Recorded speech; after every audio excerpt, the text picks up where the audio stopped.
Everyone agrees that the French Revolution was both very important and very bad, but most people don't know much about it. French politics were in a mess at the end of the 18th century. A normal person might think of events like fall of the Bastille, execution of the king, guillotine, Napoleon. The part where everyone went crazy and started cutting off each other's heads, called the Reign of Terror, is the one that people can most clearly remember. There was a lot of bad stuff going on during the French Revolution, but the terror was just one part of it. During the 10 months of the terror, about 17,000 people were put to death by the guillotine. However, this was only a small part of the crazy things that were going on at the same time. Put away the boxes full of heads and the executions in the streets of Paris. The really bad stuff was going on somewhere else. The storming of the Bastille was super gory. It's still Bastille Day in France on July 14th after 230 years. It marks the traditional start of the French Revolution by remembering the day that the downtrodden people of Paris rose up on their own in 1789 and tore down the Bastille, freeing those who were locked up inside. There you have it, the Spark Notes version. In fact, the Bastille was almost empty, and the crowd that broke through its walls killed the guards. It was a huge shame what happened. People in the mob were more interested in getting guns from the Bastille than in freeing prisoners. This may be why the guards killed 80 of the attackers. The mob didn't behave well when Bernard-René Jourdan de Launay, who was in charge of the Bastille, gave up. An armed group dragged de Launay through Paris and dumped him in front of a crowd outside the Hôtel de Ville, where they loudly talked about the worst way to kill him. As the Encyclopedia Britannica describes it, de Launay responded by screaming, "Enough! Let me die!" and kicking a man right in the baby makers. The crowd jumped on him right away, stabbed him and cut off his head. Then a trainee butcher cut up the rest of his body and gave pieces of de Launay to the crowd to wave around in a disgusting victory. Then, of course, they killed 2 more Bastille guards by hanging them from the ceiling. The infernal columns earned their nickname. People in the Vendée area in western France were very unimpressed by the French Revolution. Since the area was poor and religious, it didn't fit with the revolution's anti-clerical and middle-class views. Forcing people to join the army by the revolutionary government in Paris in February 1793 was the last straw. The area erupted in revolt. Because the normal revolutionary army couldn't put down the rebellion, Paris turned to General Louis-Marie Turreau, who had a big plan, at least in terms of how many people he could kill. Turreau planned to kill a lot of people. In his Revolutions show, Mike Duncan talks about how Turreau made something called the Infernal Columns. Armed groups of men were told to march into the Vendée and kill everyone in their way as they went from village to village. Many men, women and children were killed, their animals were killed, and their homes were set on fire. It was thought that killing people would shock the rebels enough to make them give up, but it made them fight even harder. It was Turreau's columns of burning death that kept killing until there were almost no more people to kill. During the war in the Vendée, the infernal columns killed between 20,000 and 40,000 citizens. The war as a whole killed up to 170,000 people. During the Reign of Terror, 17,000 people were killed. Even in 2008, the Vendée was still asking Paris to declare the infernal columns to be a crime against humanity. The Nantes baptisms. This one is tough. You are a general in the French Revolution and you are in charge of calming down a city where most of the people are against the change. How can you make peace without killing everyone you see? If you're Jean-Baptiste Carrier, a member of the Revolutionary Tribunal, there's no trouble at all. Just drown everyone and call the mission over. From November 1793 to February 1794, Carrier was in charge of revolutionary law in Nantes. He was very good at what he did. Other people in the group let the guillotine do all the work, but Carrier was coming up with new ways to kill more people faster. In November, he had a boat built that he could use to sink ships in the Loire River. That night, Carrier drowned 90 priests at the same time with his new toy. For this reason, he called the process Nantes baptisms. In very little time, Carrier's baptisms had spread from ministers to everyone in Nantes. The Revolution's show says that he enjoyed his work in a way that was almost cruel. A lot of men, women and kids would die while Carrier ate fancy food on the bank.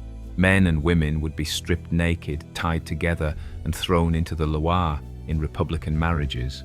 In just 3 months, Carrier was able to drown anywhere from 2,000 to 9,000 people. Even the rebels thought this was too bloody. Carrier was found guilty of killing many people and put to death by the guillotine in December 1794.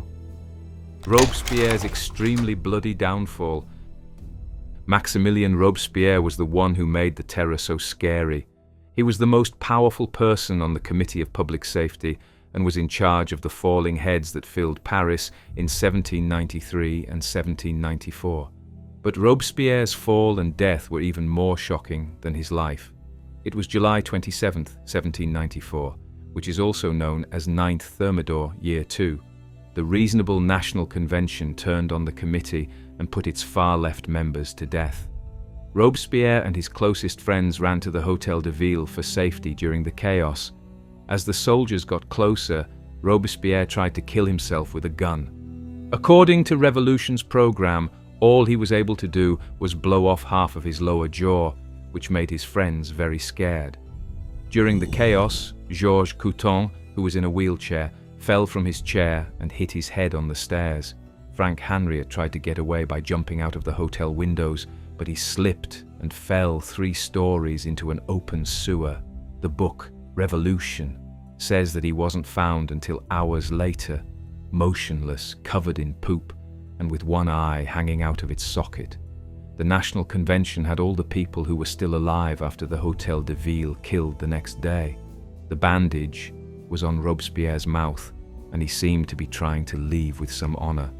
But right before the execution, the killer tore off his patch.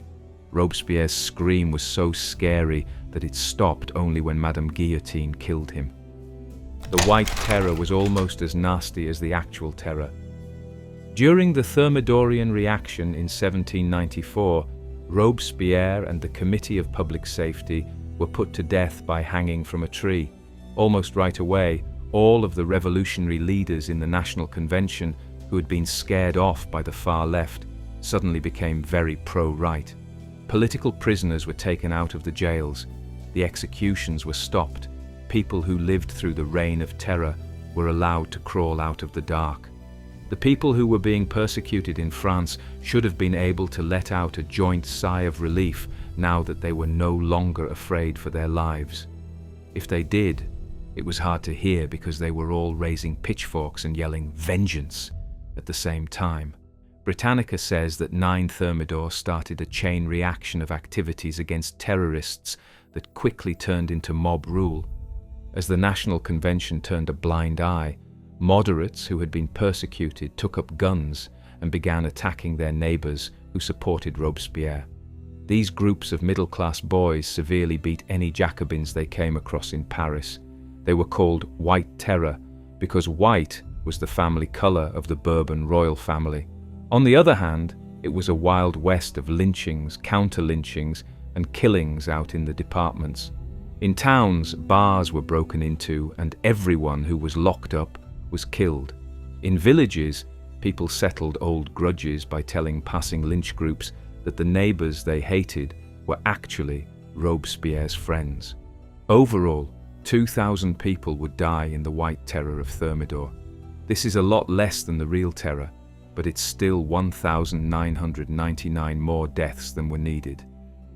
Reprisals against Lyon went totally overboard. That year, 1793, was really bad for the young government. There was an armed uprising in the Vendée, and many towns that had a grudge against Paris joined the fight. These city protests, which were called the Federalist Revolts, were all put down within months, but they still caused bloody retaliation. Lyon was the site of one of the bloodiest. Lyon was France's second biggest city at the time, so the uprising there in June 1993 was a big deal. When the revolt was put down in December, Jean-Marie Collot d'Herbois, a member of the Committee of Public Safety, was sent by Paris to show them how to behave. According to the Revolution's show, Collot had been a theatre director in Lyon before, where he got terrible reviews. This might help you figure out what happened next. Collot oversaw a murder in Lyon that was worse than anything ISIS ever did. He was the judge, the jury, and the executioner. He organized events outside of town where prisoners would be lined up in rows and shot with cannons because he didn't like how slowly the guillotine was being used. Some sources from right after the revolution say that one of Collot's firing teams killed more than 900 people in a single day. Whether it's true or not, at least 2,000 people in Lyon were killed during Collot's evil, but justice would be done in the end. The Directory banned Collot as a radical in 1795 and sent him to French Guiana as a refugee. Wikipedia says he died soon after landing of yellow fever. The lonely death of Louis XVII. After Louis XVI's head was cut off, the rebels in France had to deal with a very important issue. Louis, who was hated, was dead, but his infant son Louis Charles, who could become Louis XVII, was still living. Besides that, he was only 8 years old, which is too young for even the most violent crowds in Paris to go crazy if he was put to death. The Jacobins came up with a plan that seemed like it came from a Disney movie. They gave Louis Charles to Antoine Simon, a poor cobbler, and told him to raise the child like any other kid. This time, though, instead of learning some catchy songs and life lessons, the boy learned how awful adults can be. The information is in biographies. Reports that Simon abused the boy were probably just royalist lies, but he did make the boy do some very bad things. The boy was forced to say that the Queen had abused him as a child at the trial of Marie Antoinette, Louis Charles' mother. This was obviously not true. Even though it was bad, Simon did keep Louis Charles living. When the cobbler had to leave in January 1794, the boy was locked up in Paris's Temple jail and left to rot. Over the next year, the careless guards pretty much ignored him until he died. Louis XVII finally died of tuberculosis in the summer of 1795 when he was 10 years old. He had been malnourished, alone, and unhappy. It wasn't until 2004 that his body was found and buried next to his parents. Parisian mobs make lynching the national sport. Violence between groups of people in Paris was a major cause of the revolution. During the French Revolution, if something happened, it was probably an angry mob. An angry mob stormed the Bastille, an angry mob forced the king to leave Versailles, and an angry mob led the rising of August 10th. That meant that a lot of people who weren't involved in mob violence were killed, which was sad. In the middle of 1789, the first victims showed up. An angry crowd killed General Delaunay 8 days after the fall of the Bastille. 8 days later, a different angry crowd went after the royal governor of Paris and his father-in-law, Controller General Foulon. When they were caught outside of the city, they were blamed for a recent famine and were beaten, hanged, and had their heads cut off. Foulon was killed in a very bad way. He was dragged through the streets while still alive and made to drink vinegar and eat straw before he was killed. This event was so well known that Charles Dickens wrote about it in A Tale of Two Cities. Foulon was one of the first, but he wasn't the last. Mike Duncan, a history podcaster, says that the fear of lynching was so strong that it pushed members at the National Convention to pass crazy, extreme laws. As late as 1795, the common people could break into the Parisian seat of revolutionary government, tie up a representative, and cut off his head. Poland's copycat revolution kills way more than France's. You might be wondering how the French Revolution led to the Polish uprising of 1794. The very short story is that Austria, Prussia, and Russia all had parts of Poland under their control, but two of them were fighting the French Revolution at the same time. Britannica says that in 1793, Polish leader Tadeusz Kosciuszko thought it might be a good idea to start an uprising. He went to Paris to ask for money, weapons, and advice. The revolutionary leaders of France gave a lot of good tips and made it sound like they'd help even more with their troops. Kosciuszko went home ready to start his revolt. He did that in 1794. He set up revolutionary societies all over the country, which was clearly based on France's Jacobin clubs. He then led an uprising against the attackers. Families of Russians were killed by mobs in Warsaw. Krakow erupted in a riot, and groups of peasants formed armies to drive the attackers out. Poland was unfortunate that French help didn't really come through, but Russian retribution did. Kosciuszko almost had his own revolution happen, but his forces were defeated before the end of the year. What happened next is written in the Dictionary of War.